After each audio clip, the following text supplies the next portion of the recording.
अभी हम फोर्थ श्लोक पे हैं, सेकंड कैंटो के सुखदेव गोस्वामी जी कह रहे हैं कि जब लेटने के लिए विपुल भूखंड पड़े हैं तो चारपाइयों और गद्दों की क्या आवश्यकता है। जब मनुष्य अपनी बाह का उपयोग कर सकता है तो फिर तकिए की क्या आवश्यकता है। जब मनुष्य अपनी हथेलियों का उपयोग कर सकता है तो तरह तरह के बर्तनों की क्या आवश्यकता है। जब पर्याप्त ओढ़न तथा वृक्ष की छाल उपलब्ध हो तो फिर वस्त्र की क्या आवश्यकता है। तो यहाँ पे क्या बताया गया है, कहते कि जब लेटने के लिए इतनी बड़ी भूमि पड़ी है तो इंसान गद्दे चारपाई ये क्यों इकट्ठे करता है। अगर किसी का लेटने का मन है तो सो जाए, जमीन पर नींद आ जाएगी। आपने देखा होगा अगर आप कई बार बहुत ज्यादा थके हुए हैं तो आपको जमीन पर भी नींद आ जाती है, राइट। और अगर आपको मतलब नींद ना आने की प्रॉब्लम है या दिमाग पे कोई टेंशन है तो कितना भी आरामदायक गद्दा क्यों ना हो आपको नींद नहीं आएगी। ठीक है, तो सोने के लिए गद्दा जरूरी नहीं है। भगवान ने इतना अच्छा गद्दा दिया तो है जमीन का, सो जाओ। क्यों गद्दे इत्यादि की कोई इकट्ठा करने के लिए धन संचय कर रहे हैं। और कहते हैं अब गद्दा है तो उसके साथ तकिया भी चाहिए, लेते हैं ना हम लोग पिल्लो। तो कहते हैं जब आपको भगवान ने इतनी कोमल बाहें दी हैं, इतनी मुलायम बाहें दी हैं, तो तकिए का उपयोग क्यों करते हो। हम्म। तो तकिए की कोई आवश्यकता नहीं, बाजू को आप बनाओ तकिया, जमीन को बनाओ गद्दा और सो जाओ। और कहते हैं कि जब खाने के लिए हाथों का उपयोग कर सकते हो तो क्यों इतने बर्तन इत्यादि इकट्ठे कर रहे हैं। हाथ पर चपाती रखो और खा लो, फिर बर्तनों की क्या जरूरत है। और कह रहे हैं कि जब वृक्षों की छाल है पहनने के लिए तो कपड़ों की क्या आवश्यकता है। ये बेसिकली जो सुखदेव गोस्वामी जी कह रहे हैं, प्रभुपाद जी जब इसकी व्याख्या करते हैं तो प्रभुपाद जी ऐसे व्याख्या करते हैं कि एक सन्यासी को कभी भी चारपाई गद्दे इत्यादि ये फालतू की चीजें इकट्ठी नहीं करनी चाहिए। उसको कभी भी किसी चीज का संग्रह नहीं करना चाहिए। लेकिन अगर हम व्यवहारिक जीवन में देखें, हमारे जीवन में भी हमने कितने ज्यादा अननेसेसरी चीजों को घर में इकट्ठा कर रखा है। अब बर्तनों की ही बात ले लो, हम लोग जितने बर्तन हमारे घर में हैं उतने बर्तनों की जरूरत नहीं है, हमने आवश्यकता से अधिक इकट्ठे कर रखे हैं, है ना। फिर टेंशन हो जाती है, ये गुम हो गया बर्तन, वो गुम हो गया, कहाँ चला गया। इसी प्रकार अगर हम अपनी अलमारी खोल के देखेंगे तो ढेरों के ढेर कपड़े पड़े हैं, ढेरों के ढेर कपड़े, है ना। किसी के भी घर की अलमारी की बात लो, किसी के भी घर की, जितने लोग कथा सुन रहे हैं सबकी अलमारियां भरी पड़ी है ना। फिर भी हम कहते हैं कपड़े नहीं मिल रहे, कपड़े नहीं मिल रहे। तो ये अननेसेसरी संग्रह है, इन चीजों की एक्यूमुलेशन है जिससे कोई बेनिफिट नहीं होने वाला। अब देखो अलमारी में बिना फालतू के कपड़े रखेंगे उससे क्या होगा, श्रम होगा, मेहनत होगी। कैसे मेहनत होगी, आपको अलमारी झाड़नी पड़ेगी, या फिर बिना झाड़े पड़ी रहेगी तो इसका मतलब आप गंदगी इकट्ठी कर रहे हैं। ठीक है, तो अननेसेसरी हमने चीजों को इकट्ठा किया। जब हम चीजों को इतना ज्यादा इकट्ठा कर लेते हैं तो उनके रख रखाव में समय वेस्ट होता है। तो क्योंकि समय वेस्ट होता है तो प्रभु की भक्ति के लिए समय नहीं मिलता। तो उतनी ही चीजों को स्वीकार करो जितनी जीवन के लिए आवश्यक है। अब ठीक है, आप लोगों को लगता होगा कि हम हाथों में तो नहीं खा सकते, ठीक है बर्तन रखिए लेकिन उतने ही रखिए जितनी जरूरत है, राइट। ठीक है, आपको गद्दा लेना है तो गद्दा तो 400 रुपए वाले गद्दे पे भी नींद आ जाती है, गद्दे 20,000 रुपए की भी आते हैं, गद्दे 30,000 रुपए के भी आते हैं। तो सोना ही है ना, सोने के लिए नींद आवश्यक है, उसके लिए गद्दा जरूरी नहीं है। जब नींद आ रही होगी पत्थर पे भी नींद आ जाएगी। ठीक है? तो वस्त्रों के भी ऐसा है, चलो पेड़ की छाल हम नहीं पहन सकते, हमें पता है आज के जीवन में, लेकिन जो अननेसेसरी अलमारियों में कपड़े रखे हुए हैं उनको कम करना चाहिए। और आप देखेंगे जब आप इन सामानों को जिंदगी से अलग कर देंगे ना, आपके जीवन बड़ा सुखी हो जाएगा। बिना फालतू के काम में पूरा दिन चला जाता है हमारा। तो अननेसेसरी चीजों को इकट्ठा नहीं करना। तो सुखदेव गोस्वामी तो कहते हैं कि वो तो वस्त्र पहनते नहीं थे, दूसरों को कहते हैं वृक्षों की छाल पहन लो, जमीन पर सो जाओ, बाजू का गद्दा बना लो, हाथ में खा लो। क्यों कह रहे हैं ये सब कुछ, ताकि आपके पास समय बचे। समय बचेगा तो आप भगवान की प्राप्ति के लिए प्रयत्न करेंगे। ठीक है, अब सपोज किसी के पास घर नहीं है, अब वो घर खरीदेगा, घर खरीदेगा तो उसके लिए क्या चाहिए, धन चाहिए। धन के लिए क्या होगा, आजकल घर कैसे खरीदते हैं, घर खरीदने के लिए हम लोग जाते हैं लोन लेते हैं। लोन लेते हैं, पहले तो ये टेंशन कि हम लोगों के पास घर नहीं है, हम किराए के मकान के बैठे हैं। लेकिन जब लोन ले लेते हैं तो दिन-रात लोन की टेंशन कब उतरेगा, कैसे उतरेगा, फटाफट धन कमाओ, इस लोन को उतारो, ठीक है? टेंशन खड़ी हो गई। इसी प्रकार फिर क्या होगा, फिर जो आपके घर में बाथरूम होंगे, कभी इसकी टूटी खराब, कभी उसका नल खराब, कभी यहाँ से कोई मुरम्मत करानी है, ये खराब हो गया। अब घर ले लिया तो घर के लिए 4 कमरे लिए हैं, तो 4 कमरों में रखने के लिए 4 बेड भी चाहिए। 4 बेड लिए हैं तो 4 गद्दे भी चाहिए। अब हर कमरे में लगाने के लिए सीनरी भी चाहिए, है ना? अब वहाँ पे लोगों को बिठाने के लिए सोफ़ा भी चाहिए।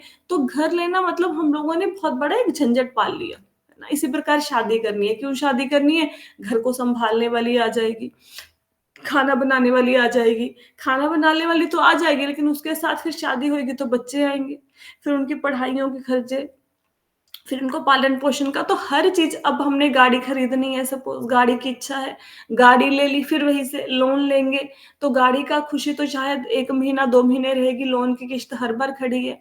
फिर हर साल उसकी इंश्योरेंस कराएँगे, मतलब वो हाथी बाँध लिया है, घर के मतलब दरवाज़े पे खड़ा है, अब इंश्योरेंस कराएँगे, फिर लेके जाएँगे, पेट्रोल लगेगा, पर भी खर्चा है ना?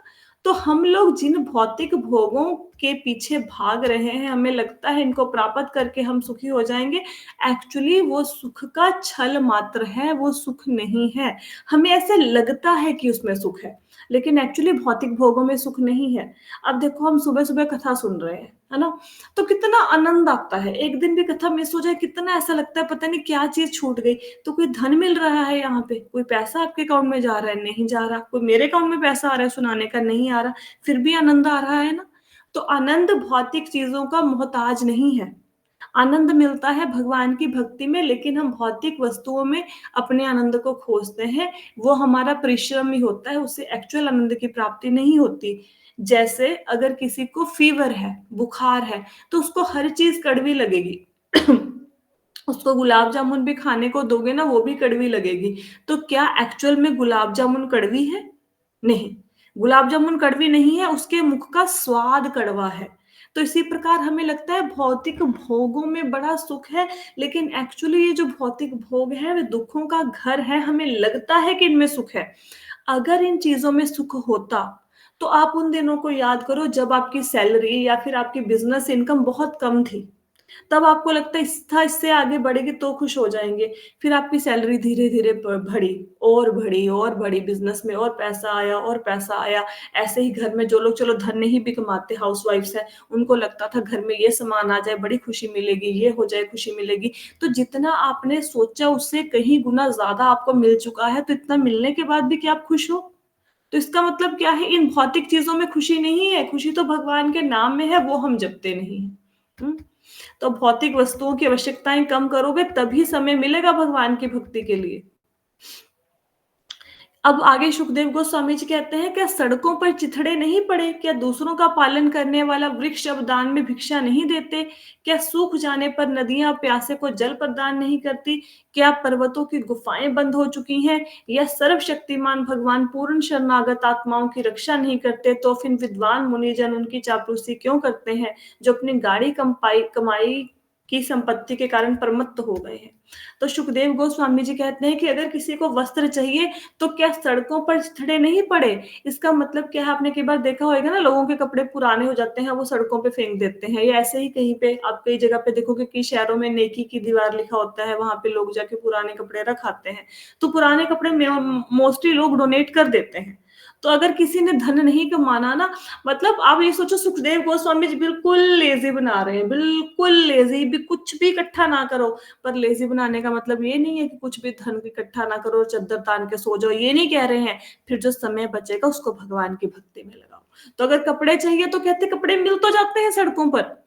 सन्यासी को तो कहा जाता है कि सड़क पे जो भी ये टुकड़े इत्यादि कपड़े के इकट्ठे हैं, उससे एक लंगोट बनाए अपना और बस जीवन व्यतीत कर ले। और कहते हैं अगर भूख लगी तो क्या करोगे? तो कहते हैं क्या पेड़ फल नहीं देते? पेड़ फल देते हैं, पेड़ के पास जाओ, फल देगा वो खा लो। और अगर प्यास लगेगी तो क्या करोगे? बोलते नदियाँ हैं ना, नदियों में जाके पानी पी लो प्यास लगेगी तो। फिर बच्चा बंदा सोचे मैं रहूँगा कहाँ पे? मुझे घर तो चाहिए। तो सुखदेव गोस्वामी जी कहते हैं कि क्या गुफाएँ बंद हो गई हैं? गुफा में जाके रह लो। हुँ? फिर अब मन में आए कि गुफा में तो रह लेंगे, लेकिन वहाँ पे अगर शेर आ गया, चीता आ गया, बाघ आ गया, तो कहते हैं कि वो भगवान जो अपनी जो एक साधारण मालिक भी होता है ना, वो भी अपने सेवक की आवश्यकताओं का ध्यान रखता है। आपको देखा होगा हमारे घर में मेड्स इत्यादि लगी हुई हैं, काम करने वालियाँ, तो क्या हम उनको पुराने वस्त्र नहीं देते? उनका बच्चा बीमार हो हम धन नहीं देते? जो जब एक सामान्य मनुष्य अपने सेवक की इतनी टेंशन करता है, तो हम तो सर्वशक्तिमान परमेश्वर के दास हैं, क्या वो अपने भक्तों की रक्षा नहीं करेंगे?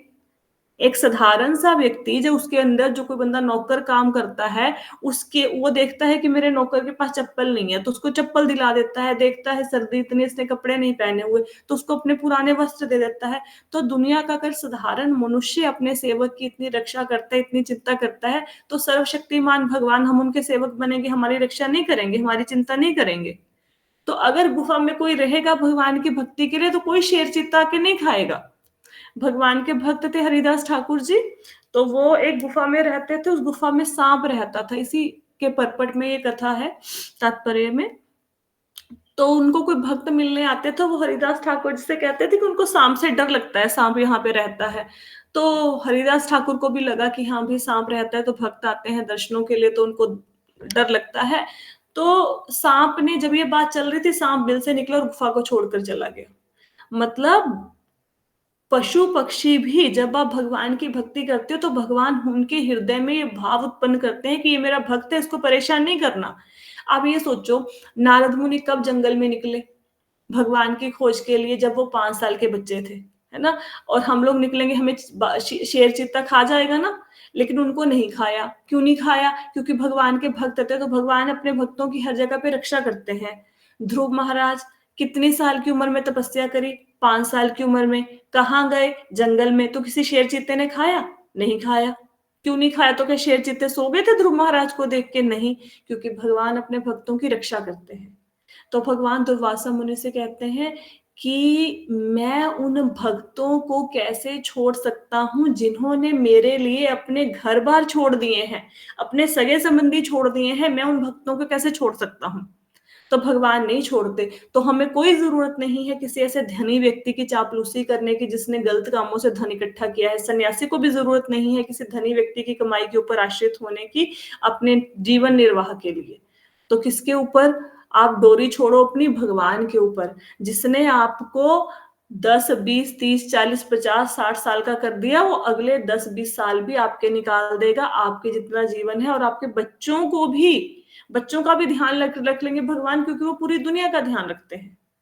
जो एक जंगल में हाथी को 150 टन, हाथी कितना खाता है? 150 टन खाता है ना। जंगल में कोई उसको वो तो दे के नहीं जाता कि ये 150 टन खाना, और हाथी को ये टेंशन तो होती नहीं कि यार 150 टन खा लिया, कल कहाँ से खाऊंगा। और उसको ये टेंशन भी नहीं होती कि डेली 150 टन खाता रहूंगा तो जंगल खाली हो जाएगा। तो भगवान जब हाथी को दे सकते हैं, उनके बच्चों को दे सकते हैं, तो हमारे लिए क्या पाव भर आटा नहीं देंगे? सरेंडर करने की बात होती है। बस हम लोगों को लगता है नहीं, मैंने जो इंश्योरेंस पॉलिसी कराई है, जो मैंने बुढ़ापा पेंशन लगवाई है, जो मैंने रिटायरमेंट प्लान लिया है, वो मेरी रक्षा करेंगे ना। कोई नहीं रक्षा करेगा। हमें लगता है ये जो लाइफ पॉलिसी कराई है, हेल्थ पॉलिसी कराई है, ये हमारी रक्षा करेंगे, नहीं करेंगे। कौन रक्षा करेगा? भगवान। अगर भगवान आपके साथ है ना, आपके जेब में 5 रुपए भी नहीं है, तब भी आपका इलाज हो जाएगा। अगर भगवान साथ में, आपके जेब में 2 रुपए नहीं है, तब भी खाना मिल जाएगा, भगवान की कृपा होगी आपके ऊपर। लेकिन अगर आपकी जेब में करोड़ों रुपए हैं, उसके बाद भी आपको खाना मिले, तो जरूरी नहीं है। आप देखोगे कुछ लोगों की प्रॉपर्टियां पड़ी हैं करोड़ों रुपए की, लेकिन माँ बाप को खाना नहीं मिल रहा 2 टाइम का, है ना? या फिर वो छोड़ो, डॉक्टर ही खाना बंद कर देते हैं कि तेरे पास सब कुछ है, करोड़ों रुपया है, लेकिन तेरा अब लीवर खराब हो गया, तू मत खा। तो डॉक्टर ही बंद कर देते हैं। तो कौन आपकी रक्षा करेगा? भगवान। ये धन रक्षा नहीं करेगा, ये वहम है मन का कि हमारे पास बड़ा घर, बड़ी गाड़ी होनी चाहिए, बैंक बैलेंस होना चाहिए, मैं मर गई बच्चों का क्या बनेगा, मैं पीता हूँ, कमाता हूँ, मेरे बाद बच्चों का क्या? कुछ नहीं बनेगा। भगवान है जो सबकी रक्षा करते हैं। हम मूर्ख हैं जो ऐसा सोचते हैं कि हम बच्चों की पढ़ाई लिखाई कर रहे हैं, उनको सेटल कर रहे हैं। मूर्खता है ये सोचना बहुत बड़ी। माता जी, हाँ जी, एक छोटा सा एक्सपीरियंस शेयर करना चाहूंगी। हाँ जी, हाँ जी, हाँ जी, मैं एक्चुअली बचपन से ही बिजली कड़कती है ना, तो मैं उससे बहुत डरती थी, हाँ जी। बहुत ज्यादा, इवन आफ्टर मैरिज भी। हम्म। लेकिन जब से मेरे घर शामा आई है, तब से मुझे ये डर नहीं लगता। हाँ, नहीं लगता ना। तो डर, नहीं। पता है डर कौन करता है? डर खत्म करते हैं भगवान, डर खत्म करती है भगवत गीता। भगवत गीता ऐसा निडर होके जीना सिखाती है ना, कि आपकी जेब में 5 रुपए ना हो, आप ऐसे घूमोगे जैसे आप शाहूकार हो। ये ग्रंथ खत्म करते हैं, निडरता ग्रंथ लेके आते हैं। मे भी माता जी कि मैं भगवत गीता भी पढ़ती हूँ डेली, तो शायद इस वजह से भी। हाँ, भगवत तो गीता निडर तो बनाती है। हाँ जी, हाँ जी। और एक एक चीज, एक बार मुझे मतलब मेरे साथ तो खैर कई बार हो चुका है, जैसे हम सोते हैं तो ना एक पूरी बॉडी पे एक प्रेशर होता है, मतलब हम जागते रहेंगे, हम पलके भी पूरी बॉडी भी नहीं हिला सकेंगे। हम्म, तो ऐसा मेरे साथ हुआ अब हम्म, से 2 साल पहले। तो हम्म, लेकिन उन दिनों में शामा शाम मेरे सिराने होते थे, तो स्टूल पे उनको बिठा के फिर सोती थी। हम्म, तो मुझे ऐसे ही पूरा प्रेशर हो गया, एक पल के लिए मैं नाम जपती थी, तो फिर मैंने कहा, मैं मुझे नींद में भी ये आता था कि शामा शाम आप मेरे साथ हो तो भी मेरे साथ ऐसा होगा। एक पल में सब कुछ हट गया, एक पल में। देखो ये भक्तों की रियलाइजेशन है, मैं तो नहीं बोल रही, आप लोग ही बोल रहे हो। I am not saying anything. और ये मैं आप ना यही आप दूर क्या जाते हो, इसी ग्रुप में रोज भक्तों की ना वो सुना करो, रियलाइजेशन सुना करो। जिनको नींद नहीं आती थी उनको नींद आनी शुरू होगी, जो नींद की गोलियां लेते थे वो नींद की गोलियां उनकी बंद होगी। और नींद आने का मतलब ये नहीं कि वो आलसी के जैसे सोए रहते हैं, भगवान जगा देते हैं सुबह ब्रह्म मुहूर्त में कि अब चलो मेरा भजन करो। मेरे आप मेरे साथ ऐसे ही हो रहा है। होता है ना। हाँ, मेरे पहले तो मैं मतलब कि स्लीपिंग पिल ले लेती थी। अब तो मेरे को है महीने 1.5 महीने बाद कभी ले ली तो ले ली। तो मेरे को रात को 9:30 पौने 10 बजे ना मेरे को झपकी आनी शुरू हो जाती है, मैं सो जाती हूँ। 4:30 फिर अलार्म बजता तब मैं उठ जाती हूँ। हाँ, और कभी ऐसा नहीं लगेगा आपको कि नहीं हम थके हुए हैं, नहीं तो मुझे जागने मैं की एक्टिव हूँ, ज़रूरत मैं नहा नहा के बैठी हुई हूँ आपके पास, मेरा है। जाप भी हो गया। हाँ, अब सोचो सोचो सोचो, कुछ कुछ सोचो, सीखो इनसे। हमारे में सीनियर है ये बेबी जी, अंजलि माता जी सीनियर है हमारे। मेरे माता जी जो फोन पे कथा सुन रहे हैं वो सबसे ज्यादा सीनियर है, because she is 74। I think वो 74 75 की हैं। और मेरे माता जी 75 की एज में 2:30 बजे उठ के सुबह जाप करते हैं। और वो 30 31 41 इतनी माला करते हैं। तो हम लोग क्या कहते हैं, नहीं हम नहीं कर सकते, हमारे पास समय नहीं है। सीखो, पूजा से सीखो। पूजा कितनी देर कितने बजे रात को आती है नौकरी करके, आपको पता है? 2 बजे, 2:30 बजे। और हम लोग तो मर जाते हैं 9 बजे। 2 2:30 बजे एक बंदा नौकरी करके उसके बाद सोचे कि मुझे पहले माला करनी है फिर मैं सोऊंगा, हमारी तो जान निकल जाती। और ऐसा नहीं कोई बंदा कहे नहीं मेरे तो बच्चे हैं, तो पूजा का बेटा है छोटा है, और आपके बच्चे तो स्वस्थ होंगे ना हर प्रकार से। उनके बच्चे के साथ कुछ इशू है, उनको देखो। और इशू भी बड़ा है, उसको लेके वो उसके ट्रीटमेंट के लिए इंडिया आई। तो आप सोचो, कुछ मेजर इश्यू होगा तभी आई है ना। और आपके बच्चे तो स्वस्थ है ना सबके, हम बोलते हैं नहीं जी हमारे बच्चे हैं हमसे भजन नहीं होता। एक मतलब लड़की जिसके एक औरत जिसके बच्चे को प्रॉब्लम है, और वो प्रॉब्लम के मारे एक कंट्री से दूसरी कंट्री घूम रही है, एक देश से दूसरे देश, एक शहर से दूसरे शहर की बात नहीं हो रही। और वो बंदी काम कर रही है 2 बजे तक, वो आके माला कर रही थी, हम कहते हैं हमारे पास टाइम नहीं है। और वो मेरी माता जी को देखो, अभी ऑक्सीजन लग के हटी है, 6 6 दिन के लिए हॉस्पिटलाइज होके आए हैं, फिर माला पकड़ ली, है ना। और देखो अब कितने कितने इसी क्लास में उदाहरण देखो ना, बाहर क्या जाते हो, इसी क्लास में उदाहरण देखो आप। हमसे नहीं हो पा रही, तो सब हमारे बहाने हैं ना जाप करने के। ठीक है, ये सब बहाने हैं। और किसी ने प्रॉब्लम देखनी हो, प्रॉब्लम का असली रूप क्या है, श्री जी को देखो, she is there in the meeting ना, आई थिंक सो। भाई मैं कहती हूँ धन्य है, धन्य है। जितनी इनके जीवन में प्रॉब्लम है, मैं कहती हूँ आपके किसी के जीवन में प्रॉब्लम नहीं है। She is having single child, she is around, he is around, पता नहीं कितने का हो गया होगा, 27 28 साल का तो होगा। मतलब he is suffering from A neuro disorder. घर में बीमारी है, मतलब मेजर आई थिंक कैंसर इत्यादि की प्रॉब्लम चल रही है पेरेंट्स को। और जॉब नहीं है, हस्बैंड की जॉब नहीं है। और आप सोचो कितनी मुसीबतों में she is listening to Shrimad Bhagavatam. She is listening, हमारे ऊपर कितनी मुसीबतें आई हैं। क्या हमारा इकलौता बच्चा और उसको ऐसी प्रॉब्लम, हमें ये भी ना समझ आए कि हम मरने के बाद इसको किसके पास छोड़ के जाएंगे, धन प्राप्ति के सारे साधन खत्म हो जाए, घर में बीमारी आ जाए, उससे बड़ी प्रॉब्लम तो नहीं होगी ना आपको। फिर भी Very, माना करते हैं। ma'am, very true. Very true. हाँ, She left her job. She left her job because she wanted to look after her mother and her son. Uh, कितनी कितनी मुसीबत है घर में, धन कमाने का साधन ना बचे, बीमारी आ जाए, एक ही बच्चा उसको प्रॉब्लम हो, ये ना पता हो कि मैं मेरे को कुछ हो जाएगा इसके बाद इसका क्या बनेगा, और वो बंदा माला कर रहा है। हम कहते हैं नहीं जी हमारे तो बच्चे छोटे हैं, नहीं जी हम नहीं कर सकते, हम नौकरी पे जाते हैं, नहीं जी हम नहीं कर सकते, हमारा मन। अरे भाई मन ना लगे। किसान जब खेत में बीज बोता है ना, एक एक बीज को ऐसे सीधा सीधा नहीं लगाता, ये बीज सीधा है ये खिलेगा। किसान बीज को फेंकता है खेत में, ठीक है, खेत में फेंकता है, हर बीज से फसल उगती है, हर बीज से। दाना सीधा डाला, दाना उल्टा डाला, कोई फर्क नहीं पड़ता। आप हरि नाम की खेती कर रहे हो, मन लगाकर भजन किया, बिना मन लगाए भजन किया, कोई फर्क नहीं पड़ता। आप राम नाम ले रहे हो, घर में मन में चल रहा है कि मैं सुबह ब्रेकफास्ट में क्या बनाऊं, कोई फर्क नहीं पड़ता। मन लगे ना लगे, जीभ जीभ हिलाओ, जीभ मन लगे भले ही ना लगे, कोई फर्क नहीं पड़ता। अब सब बोलते हैं भगवान हमें कब अपनाएंगे, भगवान कब अपनाए। अरे भगवान तो नहा धो के तैयार होके मुकुट लगा के बंसी लगा के बैठ खड़े हैं वहां पे कि मैं तो तैयार होके आ गया, तू भी तो तैयार हो जा। हमसे तैयार नहीं हुआ जा रहा। हम कहते हैं नहीं जी भगवान तुम खड़े हो 4 बजे आके दरवाजे पे, तुम खड़े रहो, मैं नहीं उठ सकता क्योंकि मैं तो बहुत ज्यादा थक गया हूं, मैं 6 बजे उठूंगा, आई एम सॉरी। वो तो आ गई है दरवाजे पे 2:30-3 बजे आके खड़े हैं, आप नहीं गेट खोल रहे हो। भगवान तैयार है, हम तैयार नहीं है। वो तो कहते, आपको पता है ये जो हमारे हृदय के अंदर कौन से हैं, कौन से भगवान है बताओ, हृदय के अंदर कौन से भगवान है, कौन से विष्णु जी हैं? क्षीरोदक्षाई। क्षीरोदक्षाई विष्णु। और आप ये बताओ ये क्षीरोदक्षाई विष्णु जो है, ये इस जन्म में आपके पास आपके हृदय में आए हैं ना? इससे पहले आपके करोड़ों अरबों खरबों जितने जन्म हुए, यही क्षीरोदक्षी विष्णु, यही एक भगवान हर जन्म में आपके हृदय में आते हैं। जब आप कुत्ता बिल्ली बने तब भी एक क्षीरोदक्षी विष्णु आपके साथ थे, जब आप शेर बने तब भी, गाय बने तब भी, मनुष्य बने तब भी, ब्राह्मण बने तब भी, देवता बने तब भी, और नीच जाति में जन्म हुआ तब भी, एक ही क्षीरोदक्षी विष्णु करोड़ों अरबों खरबों सालों से हमारे हृदय के अंदर बैठे हैं। और क्या बोल रहे हैं? आप घर में सोचो, हमारे घर में कोई अनजान बंदा भी आ जाए ना, कोई गेस्ट आ जाए, अरे भाई महीने 2 महीने में तो उससे भी प्रेम हो जाएगा।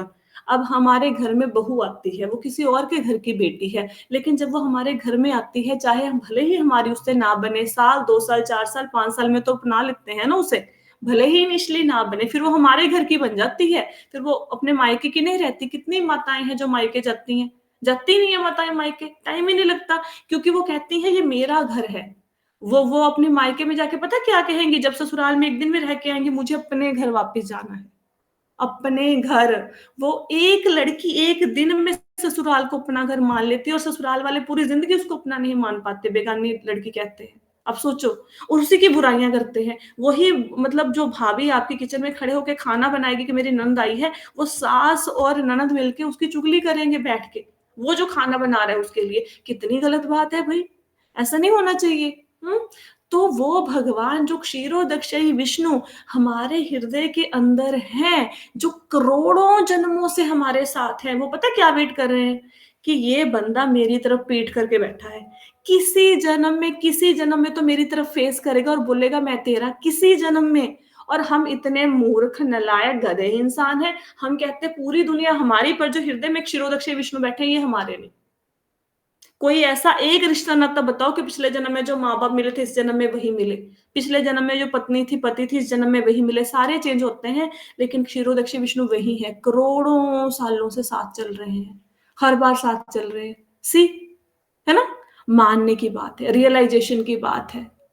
फोन पे हाथ नहीं जाना चाहिए जब मुसीबत आए कोई।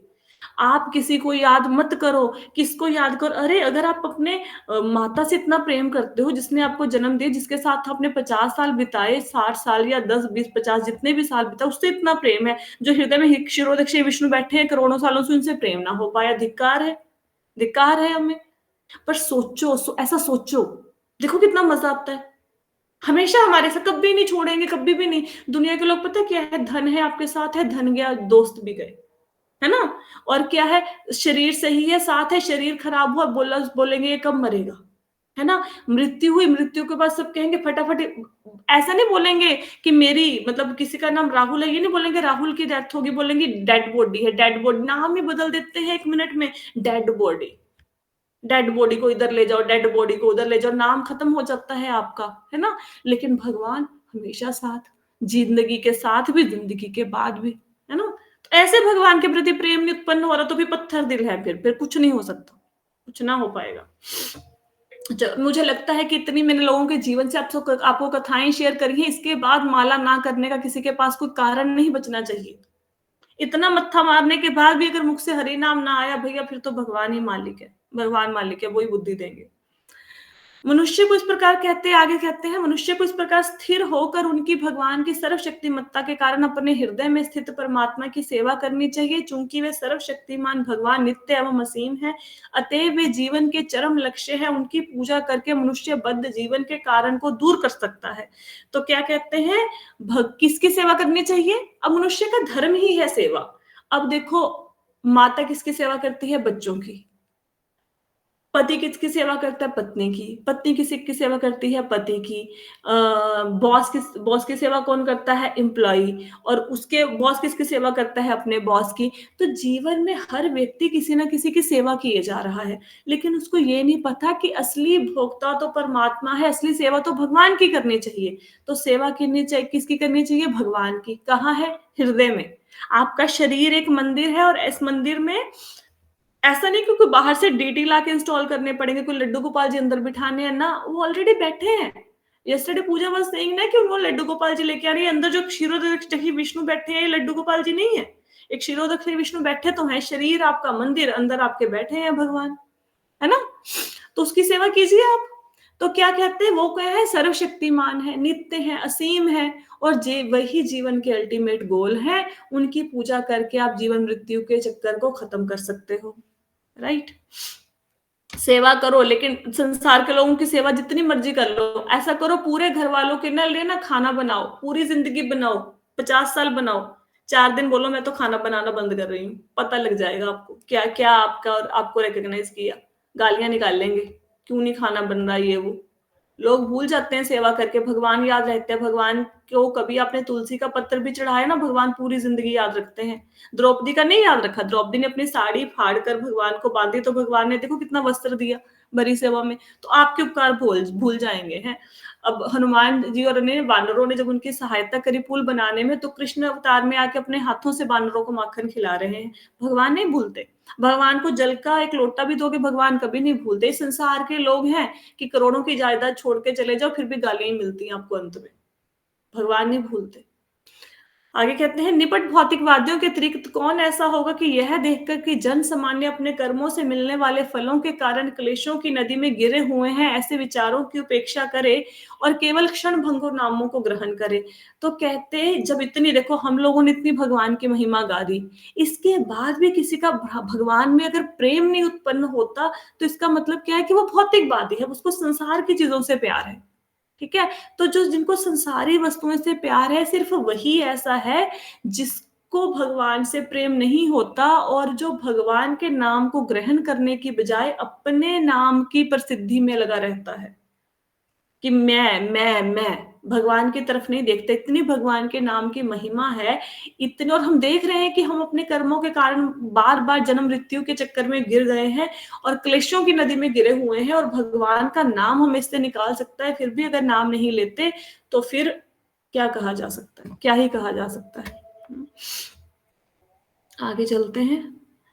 अन्य लोग शरीर के हृदय प्रदेश में वास करने वाले केवल एक बित्ता परमान के 4 हाथों वाले, उनमें से प्रत्येक में से क्रमशः कमल, रथ का चक्र, शंख, गदा धारण किए हुए भगवान का ध्यान करते हैं। तो भक्तों को भगवान का ध्यान कैसे करना चाहिए? को लगता है ना कि हृदय में क्षीरोदक्ष विष्णु के कैसे दर्शन करें? तो कैसे दर्शन करेंगे? सबसे पहले भगवान का आकार कितना है जो हृदय में बैठे हैं? 8 इंच। 8 इंच हुआ ना, 4, एक बित्ता कितना होता है? Just 1 minute. 8 इंच, हाँ, एक बित्ता 8 इंच होता है। 8 इंच कितना? 8 इंच कैसे होता है? आप अपने अंगूठे से लेके जो आपकी बीच वाली उंगली है ना, इसका डिफरेंस देखो कितना है, अंगूठे से लेके बीच वाली उंगली तक का। इतने बड़े भगवान आपके हृदय में बैठे हैं। साइज पता लग गया भगवान का? ठीक है। अब कैसे हैं? उनके 4 हाथ हैं। 4 हाथों में क्या क्या है उनके? कमल, रथ का चक्र मतलब सुदर्शन चक्र हो गया, ठीक है, चक्र, शंख और गदा है उनके हाथ में। दर्शन हो रहे हैं ना भगवान के? साइज पता लग गया, 4 हाथ दिख रहे हैं, हर हाथ में क्या है? कमल, हर हाथ में, सॉरी, चारों हाथों में क्या है? कमल, शंख, चक्र, कमल, चक्र, शंख, गदा। ठीक है, अभी आपको दर्शन हो जाएंगे भगवान के हृदय में। आगे चलते हैं। उनकी मुख उनकी प्रसन्नता को व्यक्त करता है। उनकी आंखें कमल के पंखुड़ियों के समान है और उनके वस्त्र कदम्ब पुष्प के केसर के समान पीले रंग के और बहुमूल्य रत्नों से जड़ित है। उनके सारे आभूषण स्वर्ण से निर्मित और रत्नों से जड़ित है। वे चमकीला मुकुट और कुंडल धारण किए हुए हैं। और अब भगवान का मुख कैसे है? Always smiling, beautiful smile, always.